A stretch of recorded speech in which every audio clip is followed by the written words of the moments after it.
Okay, great.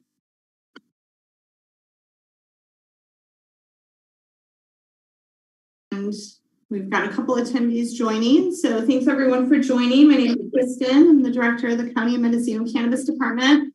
We're going to give folks 5 minutes to populate to this morning's meeting. It's 8:31, so I'm going to go ahead and mute my microphone as folks join, and we'll get started promptly at 8:35 this morning.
All right, welcome everyone. My name is Kristen Nevedal, and welcome to the County of Mendocino Cannabis Department's update meeting. We're going to focus largely on the in good standing portal.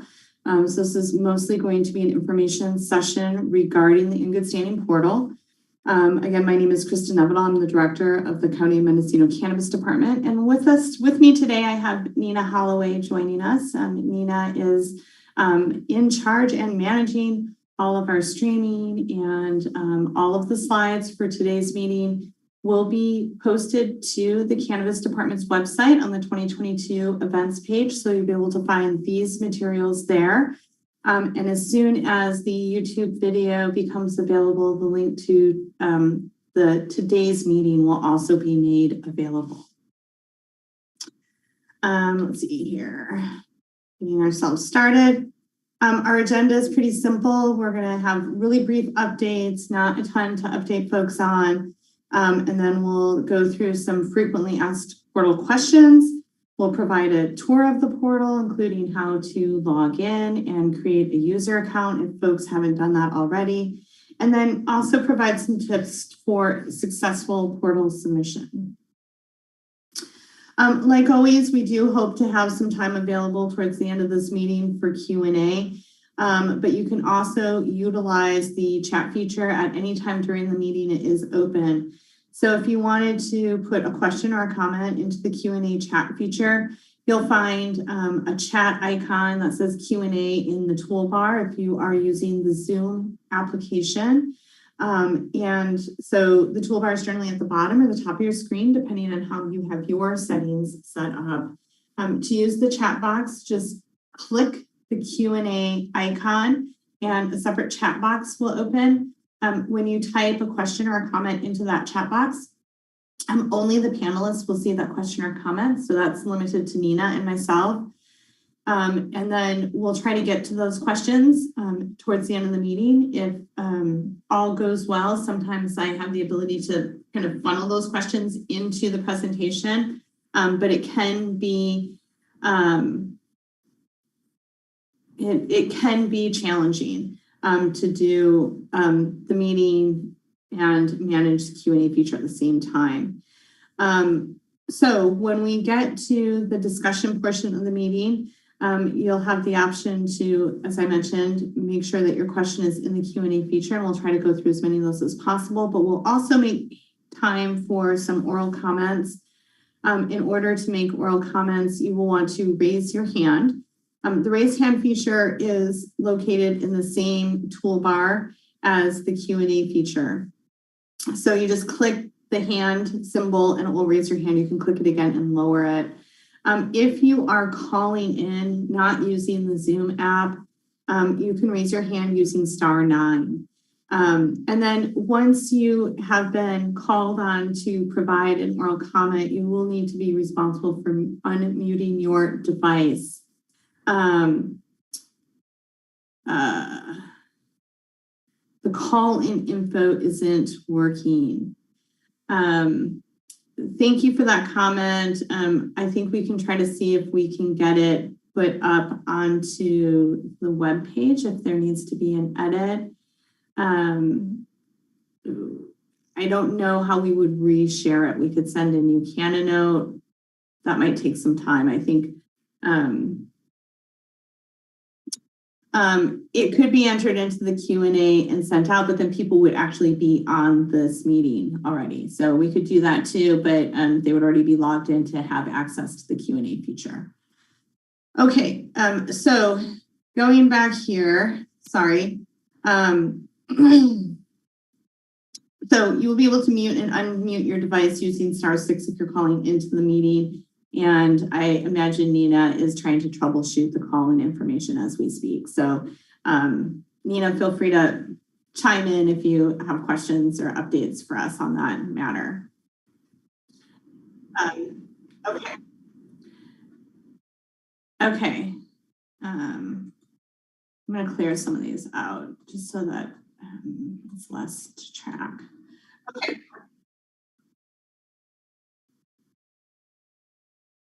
Thank you, Nina. Okay, we have some upcoming meetings that folks might want to be aware of. So October 17th, starting at 1:30 p.m. will be the General Government Committee meeting. That's next Monday.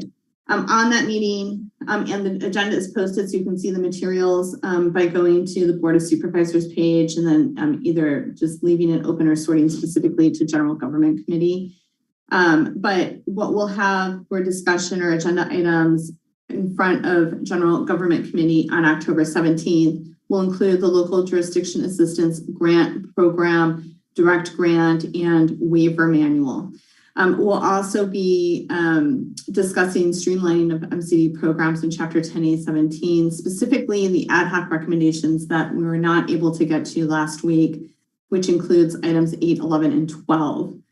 On October 18th, the very next day, so next Tuesday, so on October 18th, next Tuesday, will be a Board of Supervisors meeting and the long-awaited California Department of Fish and Wildlife contract for reimbursement of sensitive species habitat review referrals conducted pursuant to Chapter 10A17 will be on consent.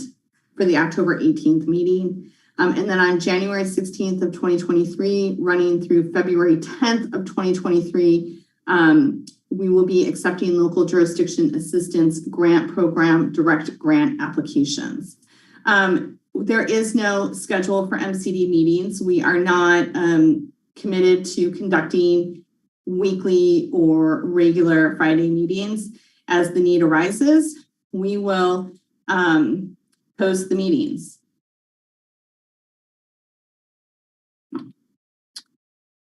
So diving into the portal, when will the In Good Standing portal open? The In Good Standing portal will open at 9 a.m. Pacific time on November 1st of 2022, and it will remain open until 11:59 p.m. Pacific time on January 31st of 2023.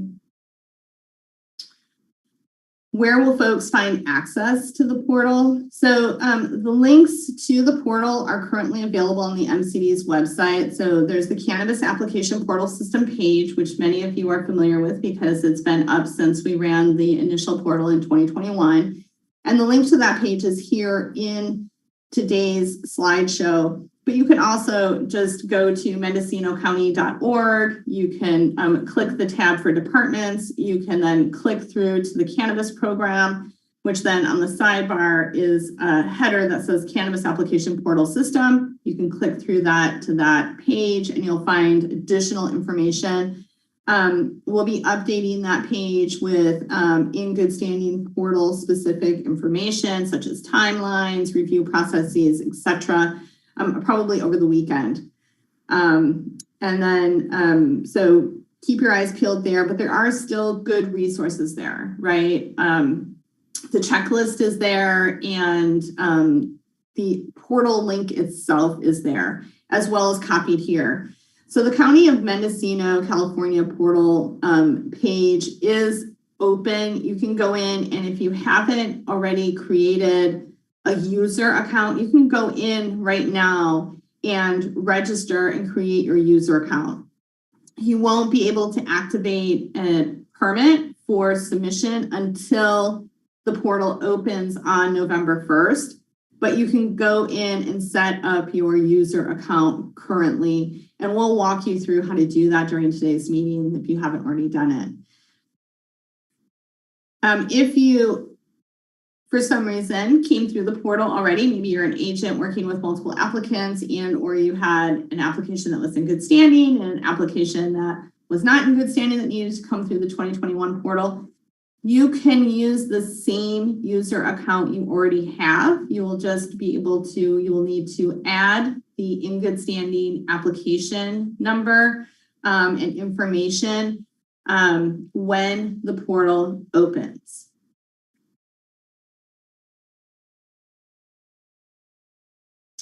Who should use the in good standing portal? All applicants with an in good standing status should submit complete applications through the portal. All applicants with an in good standing status should submit complete applications through the portal. I'm going to say it one more time. All applicants with an in good standing status should submit complete applications through the portal.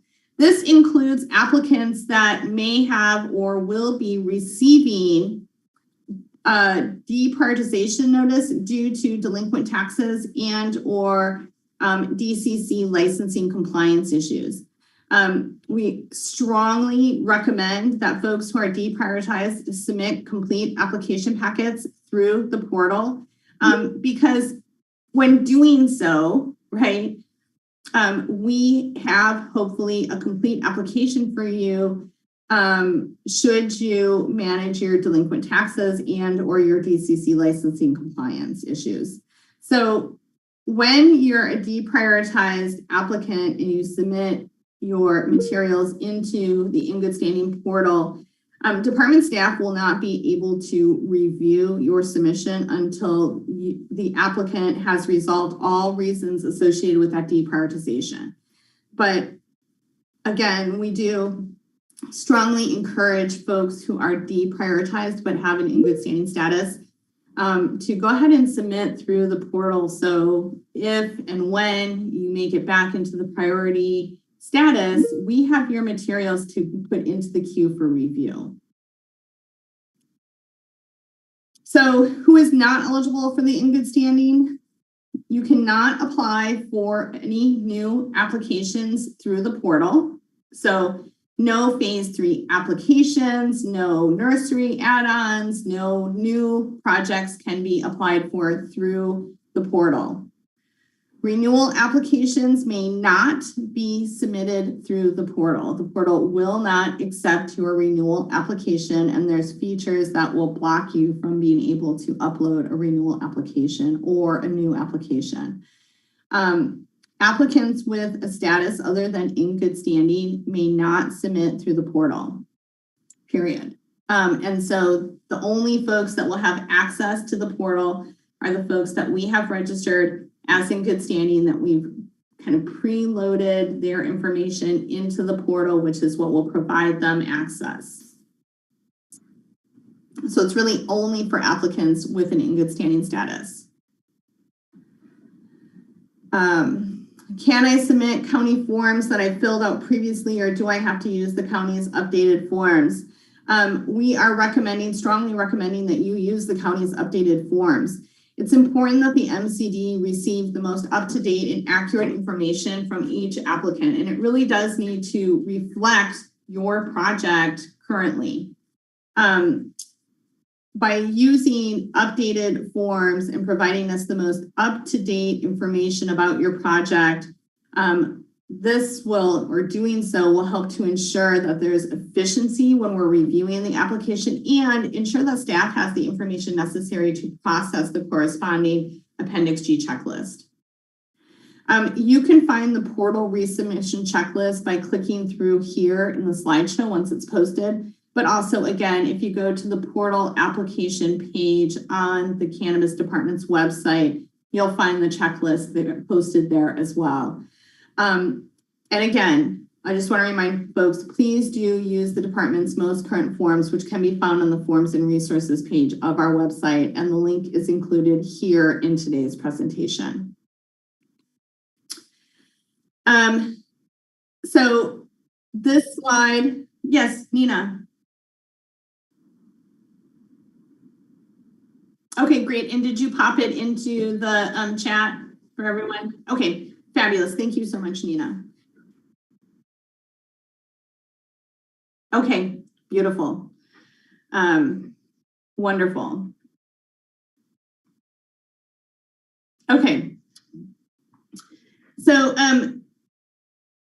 some site plan guidance here. The January 2021 site plan guidance doc, which is dated, you'll notice that it's older than the upgraded forms we put on the Forms and Resources page.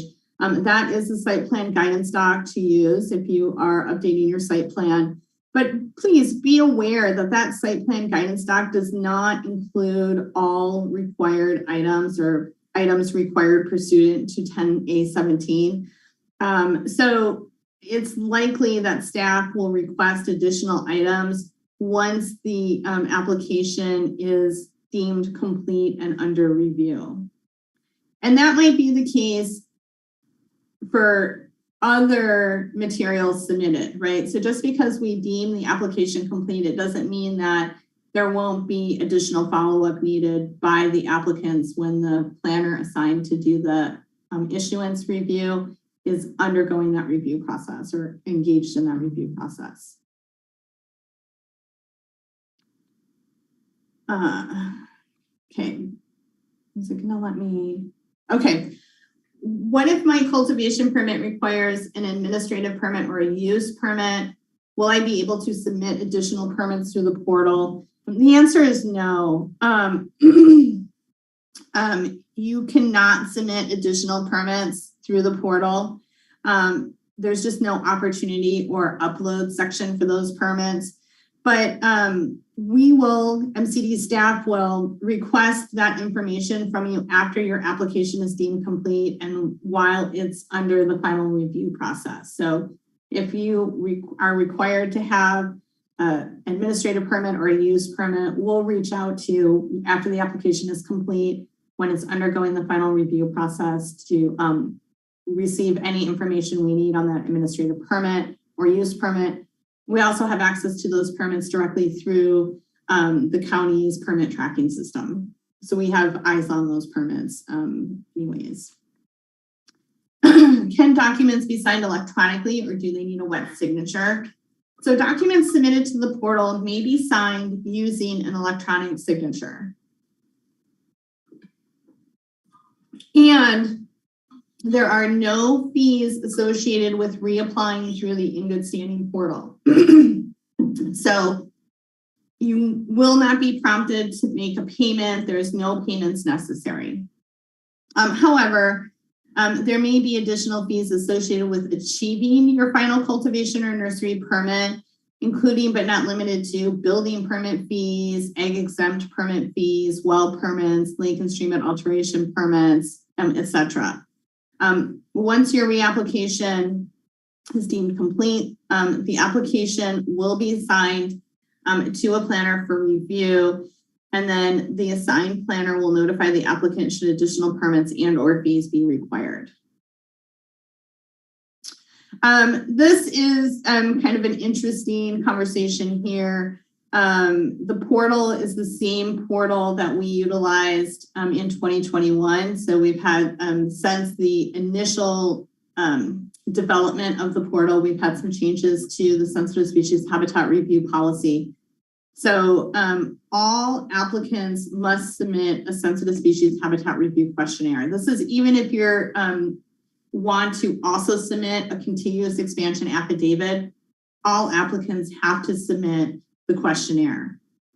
So on the question page of the portal, the applicant will be asked to identify which document they plan to submit a questionnaire or a contiguous expansion affidavit. I strongly recommend choosing the questionnaire option for the following reasons. When you choose the sensitive species habitat review questionnaire option on the questionnaire page, and we'll look specifically at that page in a little bit, excuse me, you'll need to combine that questionnaire with a contiguous expansion affidavit if you choose to file a contiguous expansion affidavit. So if you're filing a contiguous expansion affidavit, you can combine it with the questionnaire into a single PDF and you can upload it under the questionnaire upload. If you choose the sensitive species habitat review questionnaire on the questionnaire page, excuse me, additional upload options will become available for supporting materials such as your bullfrog management plan if you have a pond, a light management plan if you're using supplemental artificial lighting, and a noise management plan upload spot appears in case you have a generator that you're utilizing in association with your cultivation site. Now, no worries if you choose the contiguous expansion affidavit option. It works and you can upload your materials there. But because you need a sensitive species habitat review questionnaire, and if you choose the contiguous expansion affidavit option, you're probably filing a contiguous expansion affidavit. You'll want to combine those two pieces into a single PDF along with any management plan that's applicable to your site, such as a bullfrog management plan, a light management plan, and or a noise management plan. So either option works. The questionnaire option, you're just combining the questionnaire, and if you're uploading a contiguous expansion affidavit, those two documents are all that needs to be combined, and there will be additional upload spots for your management plans. If you choose the contiguous expansion affidavit option, no worries, you can submit all of your materials, but you have to submit them all as a single PDF, okay?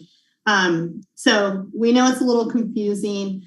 We did not do build out upgrades in preparation for the in good standing portal. Hence, this being a little bit hokey. I think we can make it work, and we'll also work with folks if we need to gather additional information to wrap up sensitive species habitat review. But please get those questionnaires in there and your contiguous expansion affidavit if you are filing one, and please include your management plans. Why do I need to submit a valid state cultivation license? Well, if you're cultivating or you filed a fallowing for your cultivation site this year, you must submit a valid cultivation license issued by the Department of Cannabis Control. If you're still under review for a cultivation license with the DCC, please submit proof that you've applied for your license with the DCC and that you are under review. And this can literally be a screenshot of your Acela portal. It's really important that you provide in that screenshot the application number, right? So that's really going to be an important piece that is pretty much the only way we can verify your status if you are still in application status with the Department of Cannabis Control. If you're not cultivating, right, and you have not filed a fallowing, right, you're just not operational, period. In order to move past this requirement, you will need to submit a statement saying that you are not cultivating and basically that you're non-operational. Should I submit my Appendix G checklist materials through the portal? Nope. So just a reminder, only cultivators with valid cultivation permits issued pursuant to Chapter 10.817 may submit Appendix G checklist materials. And those Appendix G checklist materials should be sent via email to mcdpod@mendocinocounty.org with the subject line, which includes your AG number, followed by CEQA guidelines, section 15168 review. And there is a heck of a lot more information on the department's website. You can follow this link, or you can just go to the department's website, click on the green box that says CEQA consultant and information, or select on the left-hand side where there's a bunch of options for subpages, the CEQA information page. All right, let's walk through setting up your portal user account. So when you follow the link, mcportal.mendocinocounty.org/portal/, you'll come to this landing page. It's black. It says County of Mendocino, California portal. And if you are returning, you'll put your information in here and log in. And if you need to set up a new user account, you will click the register button here, and that will bring you to this page, right? So this is what it looks like when you are creating a new registration. You'll need to put in your email address and then confirm it. And this is the email address that you'll receive all of your correspondence regarding the portal at. So you want to make sure you spell it properly, that it's going to get to you, and that it's an email address that you're, checking, I would recommend, on a regular basis. So you're going to put your email address in. You're going to enter your first name. Your last name is mandatory. So all the fields with stars are mandatory. And then your phone number. And having the phone number is super helpful because if folks have issues with the portal, we can know how to contact you. If you're like, oh my gosh, this is not working and I'm stuck, right? Sometimes it's easier to have a phone call and just talk through what's going on for you as you're trying to navigate the portal. So you get the information into this page, you're going to click register, and you will get this page. Your account has been registered. You will receive an email shortly with an activation link and a temporary password. So you then go to your emails, right? And so you will have an email from noreply@mendocinocounty.org. It will have a subject line, MC Portal account activation. And then you're going to want to click through to the activation link, enter your temporary password, and you will be prompted to create your own password. So you'll get this activation page. When you go back through to that link, you'll log in, and this will prompt you to create your new password, which is, whatever you need to set it at. It has to be 8 to 20 characters long. It needs to have one uppercase, at least one lowercase letter. contain at least one number and at least one special character, right? Slightly complicated, but the instructions will be here inside of the portal as you navigate it. And again, this is a recorded meeting and it will be posted to the county's website, the Cannabis Department's website on the events page. We'll probably put it up on the portal page as well. And it'll be posted just as soon as it's available from YouTube, which adds closed captioning to it and makes it quite a nice navigationable video for folks to reference. So you've gone through, you've registered, you've logged in, right? And so what are you going to see now that you're registered and you log in? So each time you enter the portal, you'll be greeted by the information page. We're going to look at that next. You will notice 4 options on the left side of the information of the page's text body. The options include the introduction page, which is the landing page you'll be on when you arrive in the portal. You have a permits tab on the left-hand side, which will let you start and continue application submissions. You have an FAQ tab on the left-hand side. So if you get stuck, you can always click through to that FAQ tab. And the vast majority, if not all of the information we discussed today is in that FAQ form right inside the portal. And if you're really stuck and none of that is providing you the answers you need, please email Cannabis Program at mendocinocounty.org and we'll help to troubleshoot your portal questions. So this is what the introduction page looks like, right? You've got on the left-hand side, as I mentioned, you've got this introduction, right? You've got these permits, you've got the FAQ, and you've got the contact information, right? To get a hold of Mendocino County, actually the department specifically to ask your questions. These tabs, each of these are available at all times while you're in the portal. So you can be in the middle of uploading or working through an application and be like, oh man, I'm stuck, I don't know what to do. You can just click over to the FAQ page and read through the FAQs and then click back to permits and go back into the permit you were working on.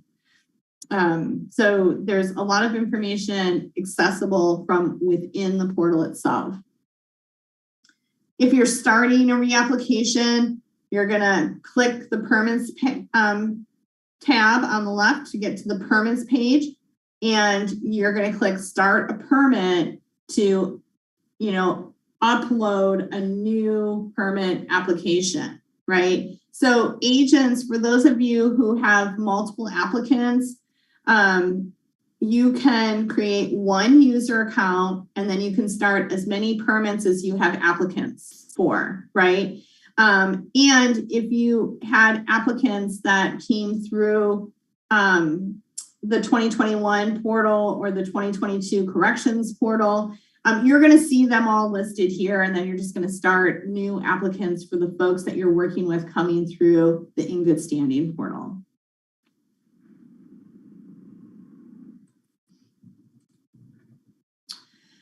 So yes, you can enter multiple permits under one user account. So each time you log in, you can start a new permit. You can start a new permit while you're logged in by just going to the permit page. But if you're an agent, the applicant will not be able to see the portal or log in to assist you with the portal, because unless you provide them your user login information. So if Mina was helping me and 5 other people upload materials to the portal, it's her login account that is being used with her password. And if she wanted me to go in and do work on my application and provided me with her login information and password, I would be able to see all of her clients' applications in the portal. Okay, so just to be aware, that is how the portal is set up and works. So, all of this is part of the security features. that are in the portal itself. So every time you create a permit, you're going to be prompted to this page here where you'll have to put in the cultivation site assessor's parcel number, right? The permit number. So you have to match these, right? I can't put in my AG number and then Nina's parcel number. They are linked in the back end. My AG number is linked to my assessor parcels number, or the assessor parcel number where that AG number is located. So you have to match those correctly. Inevitably, there will be some errors here. If you can't get past this page, please, you just need to email cannabisprogram@mendocinocounty.org. We'll tell you, oh, that AG number has this APN associated with it. So, you know what APN to utilize. And this can be challenging because we have, in some instances, APNs that have changed that our system might not have been updated to. So again, the key here is making sure that you're using the correct AG number with the correct parcel number. And then you'll have to provide cultivation site address information, the applicant's name and contact information. And then if there's an agent or you're an agent working on behalf of a client or clients, please include your information as well on this page. So once your permit has been created, you'll get this screen here, and then you can click Start the Permit Questionnaire to move on to fulfilling or filing the application materials associated with that AG number that you filed or registered in the portal. So the first thing you're going to come to once you've created that permit number in the portal is the questionnaire page. And please note, you still have the ability to go back and forth to the introduction page, to go back to the permits page and work on a different permit if you choose, and or to start a new secondary permit or third permit, whatever it might be. And you always have access to the FAQ page and to the contact page to get a hold of us. When you're in the questionnaire page, all of the information at the top, the permit and contact information, this is hot linked. So if you get in the questionnaire page and you're like, oh man, I think I might have put Kristen's phone number in incorrectly, I need to double check it. At any time while you're in the portal, you can go back into the permit and contact information and correct it or update it by just clicking on permit and contact information, right? You can tell which page you're on by noting that the font becomes white inside of a black box. So we can tell we're on the questionnaire page, not just because there's a slew of questions here, right? But because questionnaire is in white print with a black box around it. You also have access to the upload documents page and the submit page once you're inside of the application itself. We'll look at each of these pages and talk about them, but you can seamlessly click back and forth while you're inside of the permit number to manage information on any of these pages. So please take your time as you go through, read the questions thoroughly, and some of them have these drop-down features which have little arrows. So will you be uploading an agent consent form? When you click the down arrow, you'll get an option, yes or no, right? You must answer all the questions on the questionnaire page to really get into the upload page. And the questionnaire page, the answers to the questions on the questionnaire page is what actually opens the upload spaces on the upload documents portion of the portal. So some features on the questionnaire page are, multiple choice, check yes or no. Other features such as how many persons will be included in your employee list, you enter the number, okay? And a word of warning, right? I'm going to mention it here. We're going to talk about it later too. A word of warning.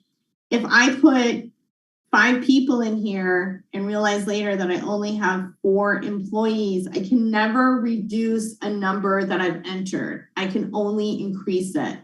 and there's no rollover. Like, don't be like, oh, I bet it goes to 99 and then back to 1. It never goes back to 1, period, right? So we did have a couple people that thought they could trick the system. And then they were like, holy crap, I have 99 documents to upload, right? So really, you want to be careful and know that you can't reduce a number, but that you can increase it. So if you put in 5 employees and you get to the employee list page and you're doing your uploads and you're like, gosh darn it, I only have 4 employees worth of uploads to do. No problem. For that 5th employee that you don't have, you can just upload a blank piece of paper with a little note that says, accidentally selected 5, I only have 4. And you can upload it for the driver's license that you don't have, for the live scan you don't have, right? So there are some ways to kind of trick the system or work with it if you make an error here. So you're going to go through all of the questions on this page. We move into another page of questions.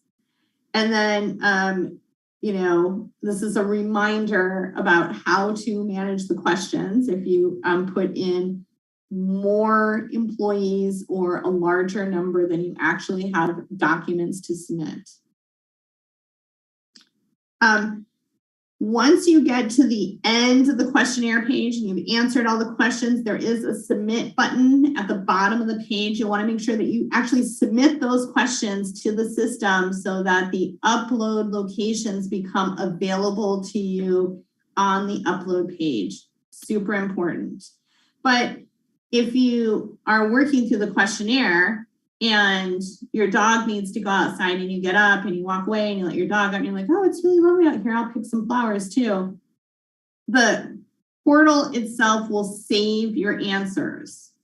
So, you can walk away if the kids call or you need to go pick someone up or the phone rings, the dog needs to go out, and the information that you have logged in already, even though you haven't hit submit at the bottom of the page, will be saved. Which is this slide, which I just went through. So we're going to keep going. I guess the only thing I should mention here is the only time the portal won't save an item that you're working on is if for some reason there's an interruption during an upload. So if I have a document uploading and I walk away, that document will continue to upload until it's done. Unless for some reason there's an interruption to internet access. So you start uploading your Lakers Stream alteration agreement, the power goes out, the Wi-Fi goes down, that document will error and not be uploaded, right? Because there's no way for the system to capture information if there's not a signal for it to connect to.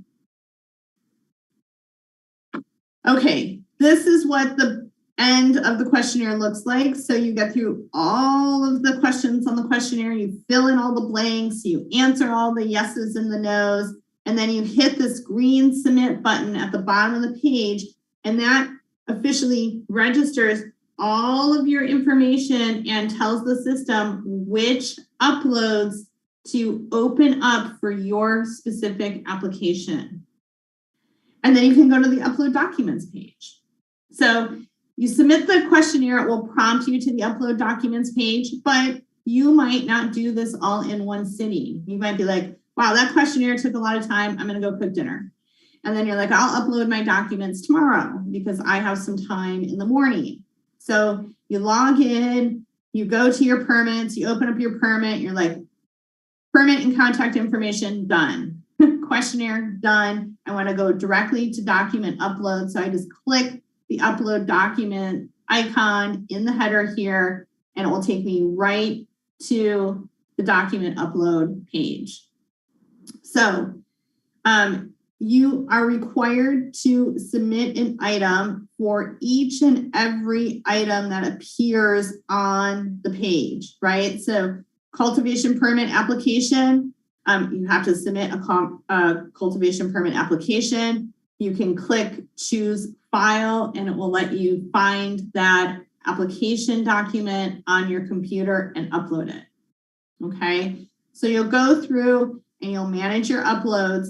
And then once you've uploaded the material, you'll get a notice saying that AG such and such updated or uploaded, right, a cannabis application, and it will give you the date and it will say upload complete. So you know your upload made it into or was captured by the portal when you have an identification of the item and the term upload complete shown. Now, you can go back at any other time, you know, while the portal is open, and you can be like, I think I want to just make sure I got the right application in here. You can come back to this page, you just choose a file and you upload the application that you know is the right one. But please be aware, anytime you upload again, you will overwrite the previous upload. We will not get 2 cannabis applications from you. We will only get the one that was like most recently uploaded, right? We won't get the one from January 1st and the one from January 15th. We'll only get the one you uploaded on January 15th, for example. Once you get through all of the uploads, you will want to, again, submit your upload page. You will not be allowed to submit your upload page until you have managed all of your upload. This is a fail-safe here, so folks can't submit partial applications. So if you are trying to submit and you're getting an error, you're going to want to go back and look at each of your upload options and make sure that you have, you know, completed uploads. Okay, which say upload complete. Okay, so you're going to need to have all green upload completes to hit the submit button and have it push you forward. Once you've gone through the permit and contact information page and managed that information, you've gone through all of the questionnaire items on the questionnaire page and submitted that so that you could get to the upload documents page. You've done all of your uploads and you've submitted that. You get to, well, this is what the error looks like. So if you try to get past the upload documents page before you've uploaded all the documents, you'll get this error message with a list of what you need to complete. Okay. So I've got all my uploads in, and what do I do next? Well, you have to actually submit the permit to the system in order for it to come to the MCD for review. So I got all my permit and contact information in there. I've managed all of my questionnaire items. I've completed all of my upload documents, and I, submit my upload documents. I'll be prompted to this page, which says your permit is ready to be submitted. Please be certain all documents and the information that you've entered is correct, because once you hit this green submit permit button or tab, you're locking and closing that application. You cannot go back in and make changes. It will be sent to us as is. So you really want to make sure that you're ready to submit your permit before you hit the submit permit tab. And again, the only way your materials get to the MCD staff for review is by finalizing your application and actually hitting the submit permit tab so we receive the materials. At any time before you hit the submit permit tab, you can go back to the permit and contact information page or the questionnaire page or the upload page, and you can change information.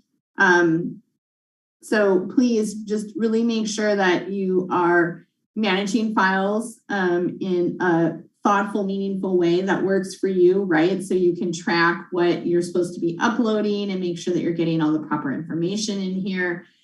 Because once it comes to us, we won't be unlocking permits outside of the schedule that I'm going to present to everyone in just a little bit here. We already talked about this, but a reminder slide. And so you can track your permit process by going to the permits page. So you'll be able to see what's been submitted to the department because it will have a sent status, right? If you haven't submitted it to the department, it will not have a sent status. So even if you've been working on an application or applications, if you don't submit it to the department and you don't have the sent status, we won't receive materials to review. Even when the portal closes on January 31st, we will only receive materials that you have submitted, like finalized and submitted. Okay, so really, I think this is a great way to see your status. So I know that AG number such and such associated with this APN and with this address was sent to the department for review. If it wasn't sent to the department for review, you will not have a sent status here. Okay, let's talk about how review works, because we're going to run this a little bit differently. And so we've decided to do this kind of based on input from folks who have joined these meetings. So thank you so much. We're trying to make this as user-friendly as possible. I know it's a heck of a lot of work to get these materials into the portal and gathered together. So we're trying to give some timelines, and we're also trying to provide some review and corrections opportunities within the 90 days that the portal will be open. So on November 1st, we're going to open the portal to everyone who has an in good standing status. Now, these are 2-week timelines, right? We're trying to manage staff time efficiently, and not just our staff time here at the department, but informational services. This takes some staff time for them too, because they're the ones who package the submissions and get them over to us for review. They're also the only persons that can unlock the portal for corrections. So November 1st, 2022, we'll be opening the in good standing portal at 9 a.m. So you can log in and make your account before 9 a.m., but you won't be able to create a permit until 9 a.m. on November 1st, 2022. On November 14th, right, 2022, all of the applications that folks have completed and submitted to the department will be sent to MCD staff for review, and we'll start reviewing those, probably the next day. Frankly, we'll go ahead and assign them out and we'll get those reviews going. 2 weeks later, on December 5th, we'll get a next round of applications that have been submitted, and we'll also be opening the portal for anyone who submitted before that December 14th date and needs corrections. So on December 5th, we'll receive a next round of submitted applications, and the portal will open for folks who submitted between November 1 and November 14th, but have corrections outstanding. So we'll also make sure that folks get notices, right? So you submit between November 1 and November 14th, it comes to us for review. Before your portal is reopened, potentially on December 5th, right, we will go ahead and send you a notice saying, hey, your application's incomplete. Here's the checklist identifying the items that are deficient or incomplete, and your portal will be unlocked for you to conduct corrections on December 5th. And so this schedule is here for folks to review, but we're going to run 2-week intervals throughout the course of this for receiving submissions, conducting reviews, and reopening portals for people to do corrections. And so we'll make sure that the notices also have the timelines in them so folks know when to expect their portal to be reopened. So just like on December 5th, we'll be moving forward. The next batch will come to us and reopening will happen on December 19th. And then there will be another batch of applications received by the department for review on January 2nd, which will also be the date by which we reopen applications that were submitted between December 5 and December 19th that need corrections. This is really important. We're running this on 2-week intervals. So if you don't submit your application before January 2nd of 2023, there's not going to be an opportunity for you to make corrections. because of the 2-week interval timeline here. So on January 16th, we'll receive a next batch of applications, the ones that were submitted between January 2 and January 16th. And we will open the portal for applications received and reviewed between December 19th and January 2nd. So again, January 2nd is the last date that you can submit and be guaranteed a corrections opportunity through this portal. Because on January 31st, 2023 at 11:59 p.m., the in good standing portal closes, period. It's just closed. It's done. So I imagine there's questions. I got 13 open questions in the chat. I have one hand raised. We are going to go to Q&A. We've got 30 minutes for some discussion and questions. I'm happy to answer questions to the best of our ability here today. So reminder, we're going to start with the Q&A questions. I see hands populating. So many of you have found that raise hand icon. So if you would like to make an oral comment or ask an oral question this morning, please do use the raise hand feature so we can identify you. It is located in the toolbar or the features bar, either at the bottom of your screen or the top of your screen. If you're calling in today, not using the Zoom app, you can raise your hand by using *9 on your touchpad phone. When it's time for you, or we call on you to make an oral comment or perhaps ask a question, you're going to have to unmute your device, which you can do by hovering your cursor on your ID box and or in your toolbar. There's usually a mute microphone on the left-hand side of that toolbar. If you're calling in and not using the Zoom app, you can mute and unmute your phone by using *6. I'm going to leave these up. We're going to go to a timer. Oh, actually, let's do a couple of these questions in the Q&A box. So question about renewals. We are currently reviewing renewals. The state renewed your annual license within 24 hours. That's amazing. It's an automated system at the state. It is not an automated system here with the MCD. And the vast majority of permits issued by the county have not had environmental review conducted. So we are really working hard to make sure that renewals are issued only after all of the environmental review has been completed, and we are requiring building permits, right? So unless you're a brand new issuance, you cannot renew if you have not managed your building permits. So please don't let off on getting those building permits. They're hugely important. Direct grant applications. We have a LEAP meeting next week, Wednesday, and I don't have the date in front of me, but I can pop it open really quick, and I probably should have put the October 19th. Thank you. I should have put it on the meeting timelines. We will have a meeting next week on October 19th from 3:30 to 5 p.m. specific to the Local Equity Entrepreneur Grant Program. So please do join us. And if you have a question about your individual grant application, I recommend that you email Stacy at elevateimpactfunds.com and or Paula at elevateimpactmendo.com. You can also add William Riley to that email, which is riley@mendocinocounty.org. To ask questions about the specifics of your application.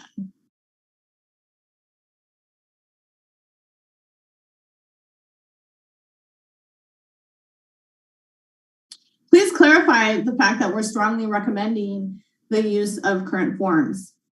That seems to be a requirement. I would say yes, that's a requirement. Please use current forms, right? Cult and ops plans from 2017 and 2018, 2019, and before we've updated them, do not have all of the necessary information, or they aren't capturing all of the information necessary for us to complete an Appendix G checklist review. That's an example. So yes, we are requesting and we will be requiring new forms. What if someone wants to change type from ML to outdoor? And if because they're an equity applicant, they're still eligible for a new provisional license. Listen, when we did the portal in 2021, we said, please submit your modifications through the portal.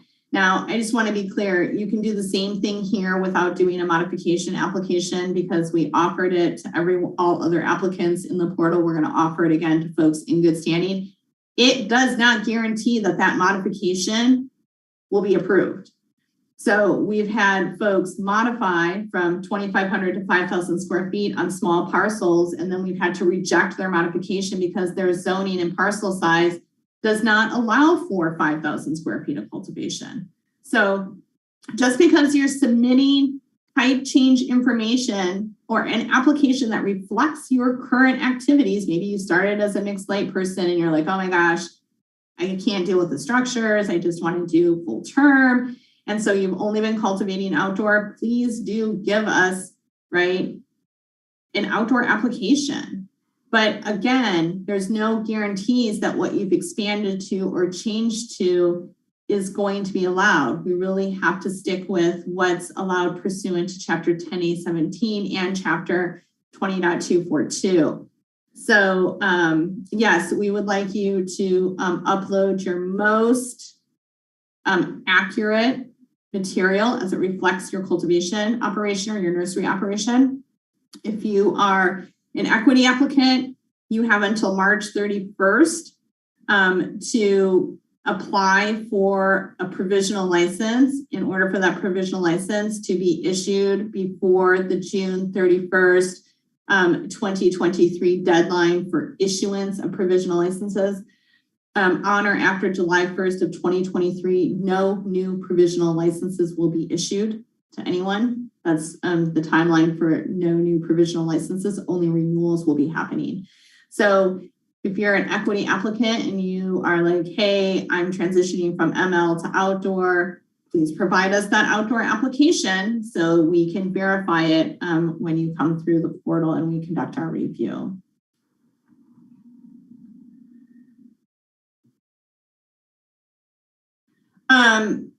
No, I don't think we'll be posting a list of items that are required under 10A17, but not on the site plan. But they are in 10A17, so you could review the ordinance, which is linked from our page. And I believe it's in the permit or application requirements section. But we do not plan to post additional items. I think it would be really confusing. And what we really need to do is update the site plan guidance doc, which we tried to do last year. It was met with huge resistance. We retracted it. And so this is still where we're at today.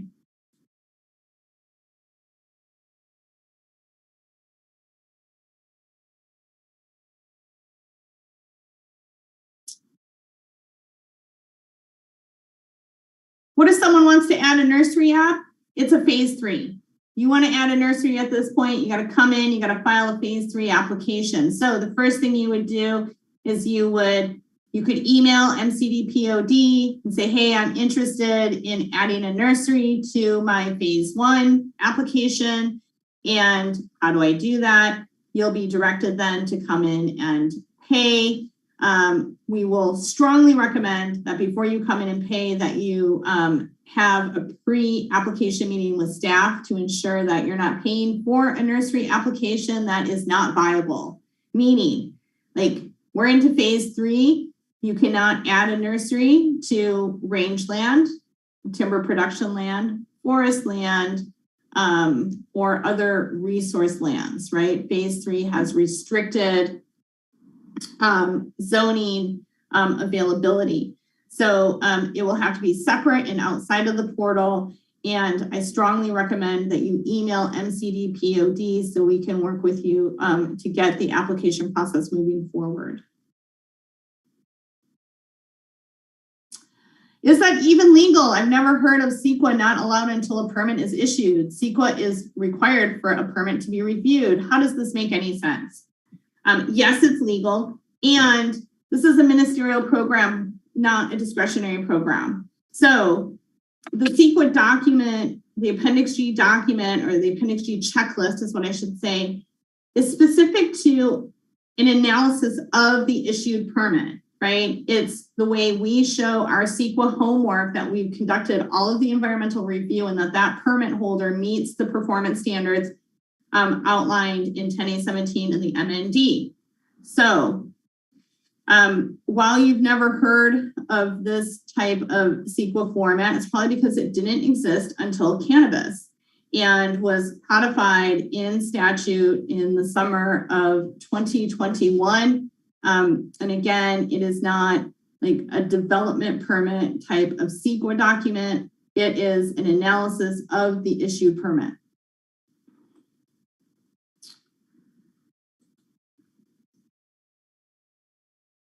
We do not have a form for the light management plan. So the management plans, the bullfrog management plan, the light management plan, the noise management plan, we do not have a form.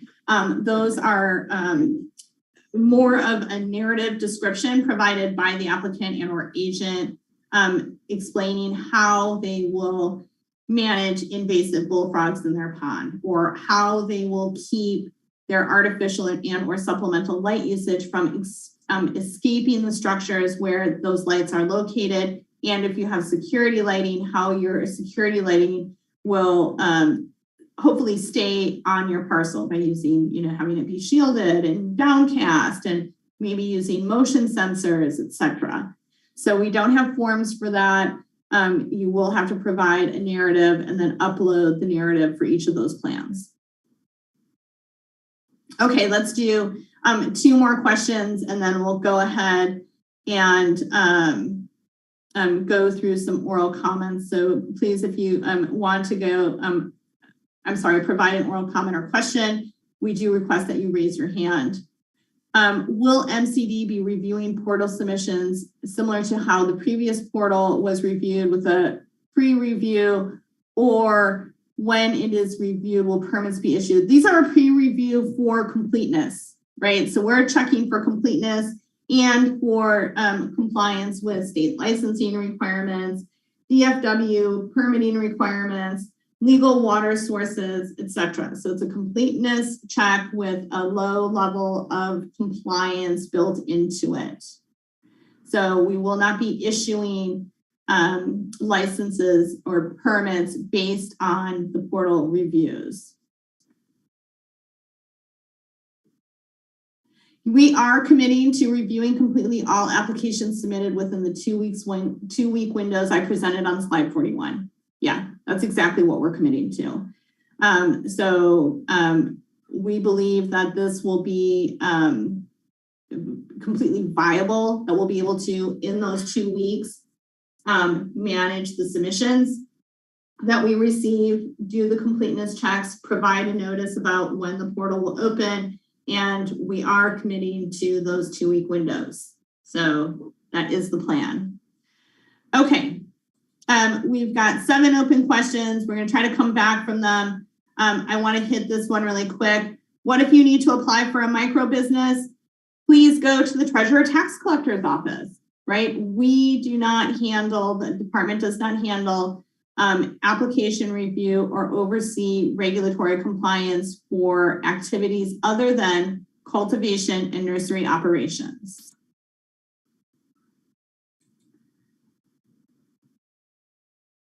Oops.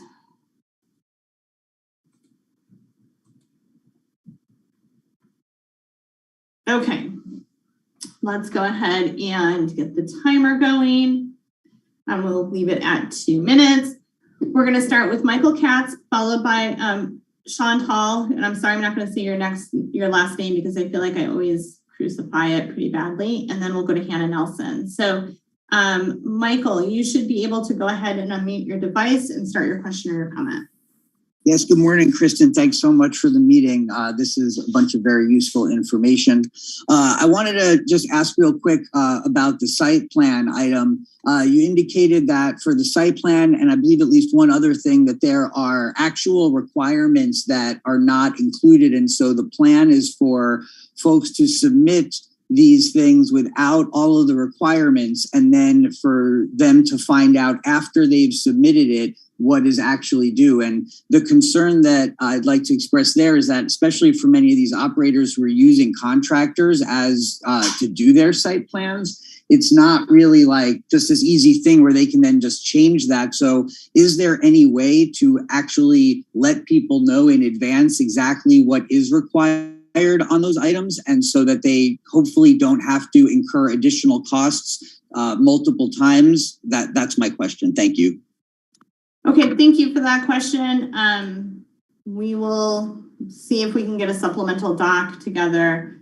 And I think that would be the best that we could do, would be to provide a supplemental doc. But the requirements are, again, outlined in Chapter 10A17, which is accessible from the website. And so please feel free to look those up. They are listed in the ordinance itself. Okay, we'll go to Chantal and then Hannah. So Chantal, you should be able to go ahead and unmute your device and start your question or your comment. Great, thank you. Good morning, Ms. Nevedal. Thanks for this meeting. You answered a bunch of my questions as I was typing them in or writing them down in my notes. So I'm looking at a scribble, but I think the 3 things or 4 things, one of them I put into the question and answer, and I'll ask it, is will multiple rounds, the timer hasn't started either. Do you want to start the timer?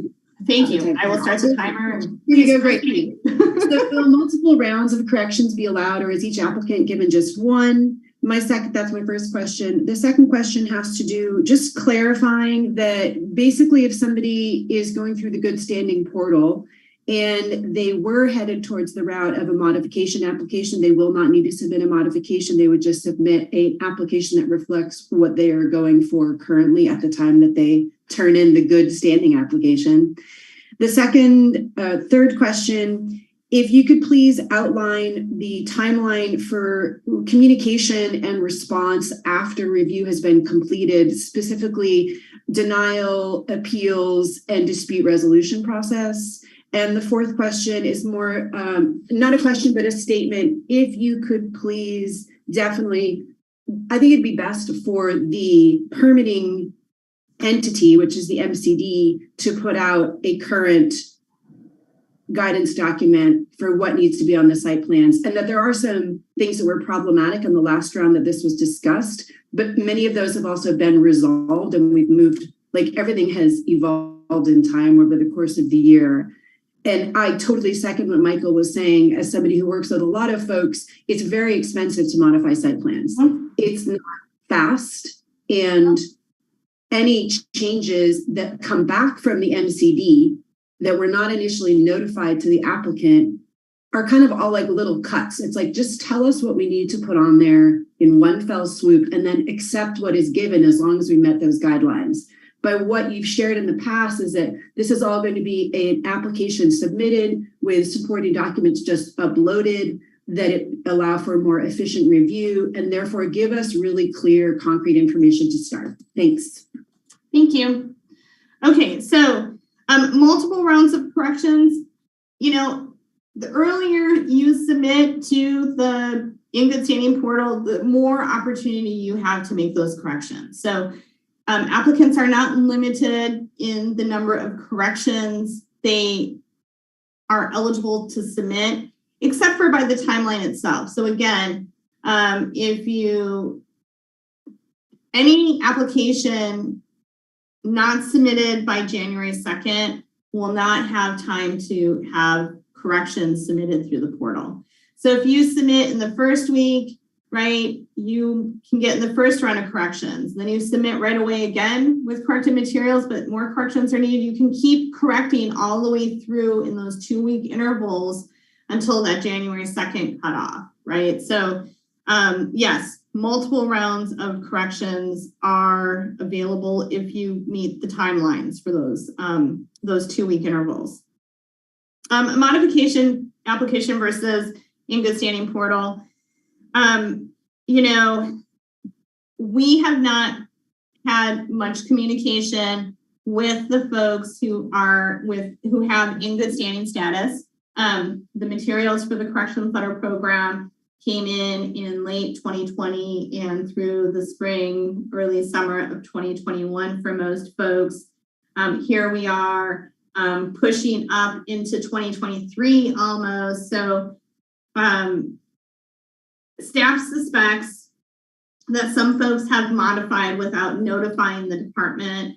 This was the same issue or concern we had with the 2021 portal. So we really want your most accurate information. We want it to be reflective of the operations you have on the ground. So we are not going to require a modification application if you've changed your application materials, you're reconfigured, hopefully not expanded, but those changes need to be noted through the portal and do not require a modification application. But again, there's no guarantee that we can approve, your modified plan, so to speak. Can we communicate about denials, appeals, and dispute resolutions? Well, denials will not be necessarily occurring until the appeal program is fully implemented. So the appeal program will be heard, the ordinance will be heard during the October 18th meeting, which is next Tuesday. We're hoping to waive the first reading of that ordinance and move through to the execution of that ordinance. There will be a 30-day resting period. So say the ordinance passes on October 18th, the ordinance won't implement until November 18th. However, we have to put a fee in place before we can actually engage the public in an appeals process or applicants in an appeals process. And the first opportunity for us to bring a fee forward is going to be in December. So I do not anticipate that we will have an appeals process up and ready for applicants to use until sometime mid-December, possibly even early January of 2023, because we have to go through that fee hearing process to establish a fee for the appeals program. So with that said, it's unlikely we will do denials other outside of the scope of what the board has put forward, which I'll talk about in just a moment, before the appeals program is available to applicants. So what the board has put forward for denials are folks who ghosted the department, failed to submit during 2021. And then we had some folks who didn't submit in 2021 and failed to submit in 2022. We did send denials to those folks based on board direction to deny applicants who failed to come through the portal with complete application materials. And I can't speak to the dispute resolution process because there is not one. I hear the comments about the current site plan document. We'll probably provide supplemental material versus revamping the site plan document. We revamped the site plan document last year in July. It was a meltdown, right? So I think I want to avoid that. So we could provide a supplemental materials page for it, but revamping it as a whole, I have concerns would lead to similar outcry of concern to what we saw last year. So I'm going to leave that there.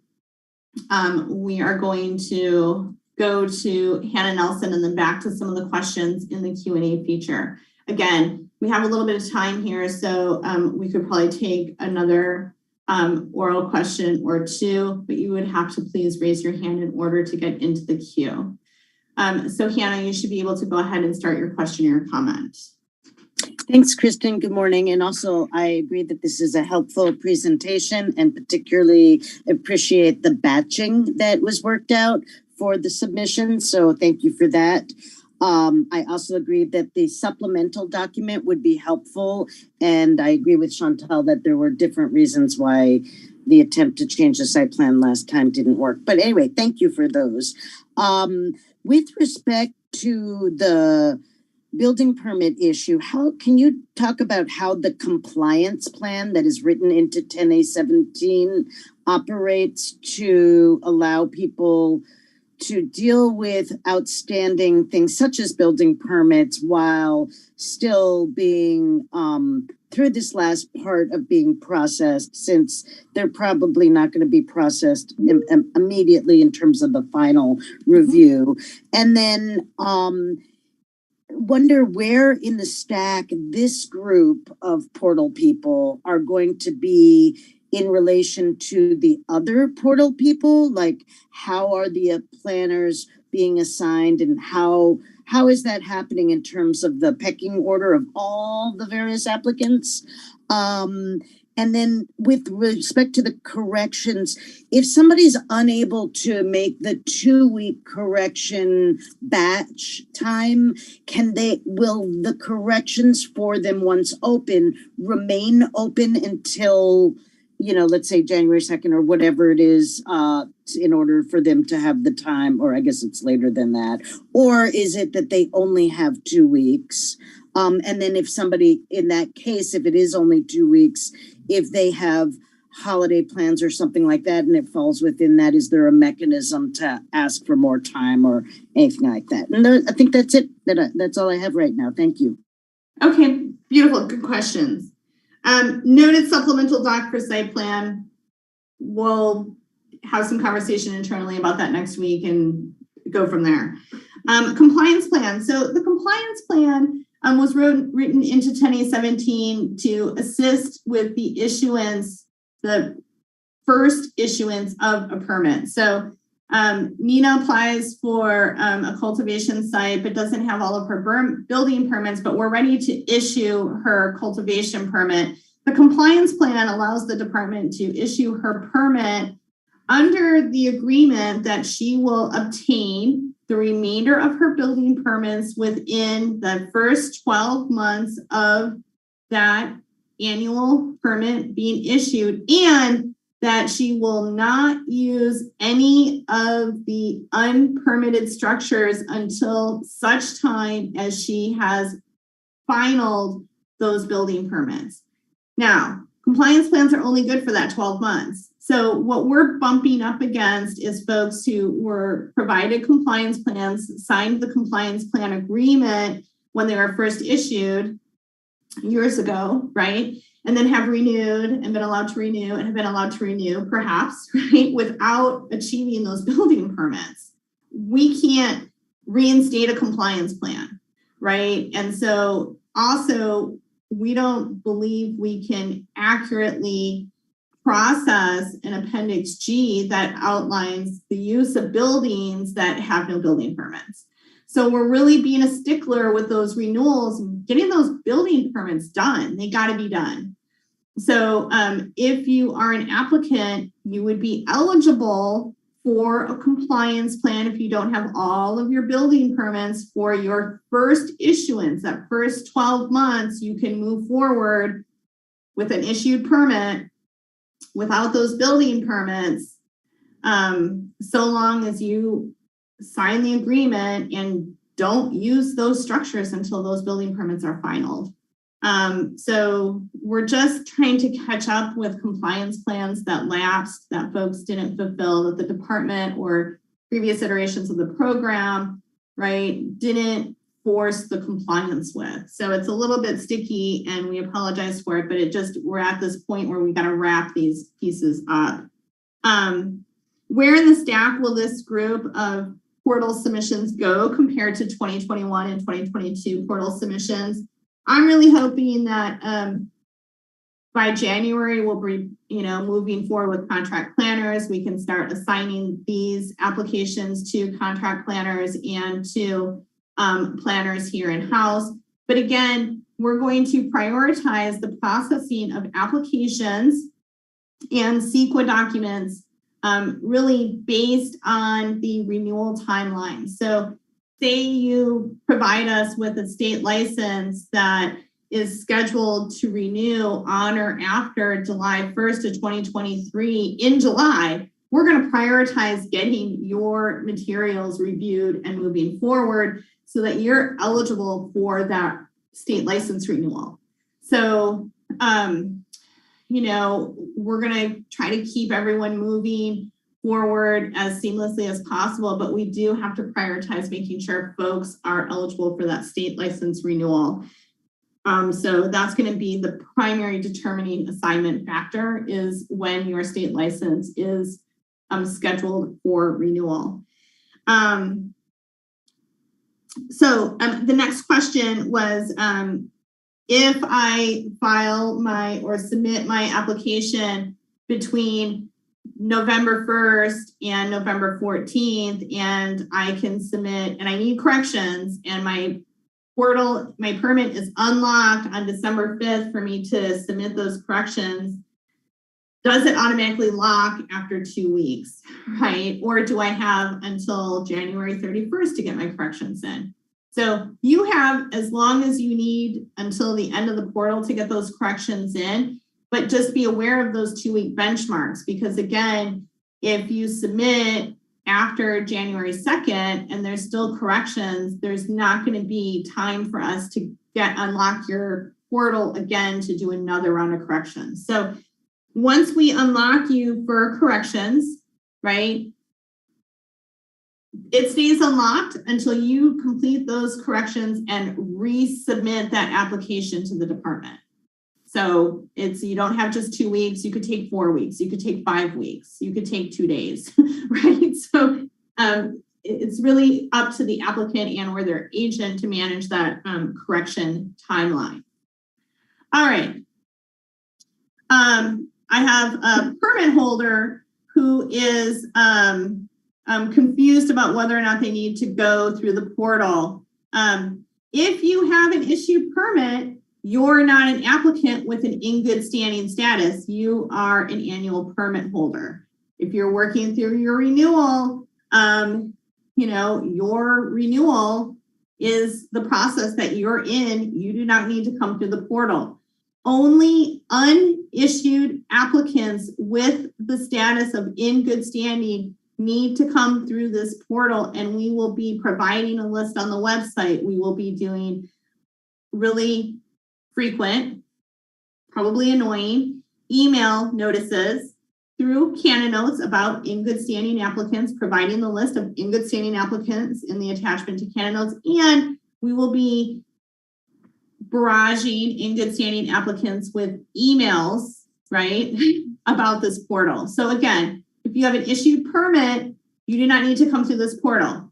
If you are an applicant without an issued permit and have a status that is other than in good standing, meaning you're not on the in good standing list, you do not need to come through the portal. If you have questions about where you line up in this, oh my gosh, do I portal, do I not portal? Please email us. Send your AG number with your question to cannabisprogram@mendocinocounty.org, and our staff will happily look up your status, provide it to you, and tell you whether or not you need to come through the portal. So please don't hesitate to email and ask questions. Answered that one. We got one more minute.